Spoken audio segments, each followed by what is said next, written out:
नवीन वर्षाचे स्वागत करण्यासाठी सर्वसामान्य लोकांप्रमाणेच श्री विठ्ठल रुक्मिणी मंदिर समितीने देखील तयारी केली असून विठ्ठल रुक्मिणी मंदिर फळाफुलांची आकर्षक सजावट केली आहे। गेल्या काही वर्षांपासून विठ्ठल रुक्मिणी मंदिर समिती वेगवेगळे सण, उत्सव, राष्ट्रीय सण आणि विशेष दिवसाचे औचित्य साधून मंदिराला वेगवेगळी सजावट करत असते। सरत्या वर्षाला निरोप देण्यासाठी आणि नवीन वर्षाच्या स्वागतासाठी श्री विठ्ठल रुक्मिणी मंदिर समितीने श्री विठ्ठल रुक्मिणी मंदिराला व परिसराला फुलांची आकर्षक सजावट केली आहे।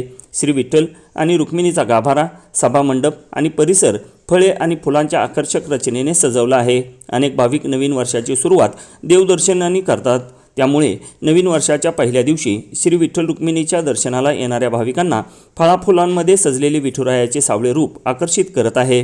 मंदिराला हजारो फळाफुलांची सजावट केल्यामुळे भाविकांचा लाडका विठुरायाचे रूप अधिकच खुलून दिसत आहे।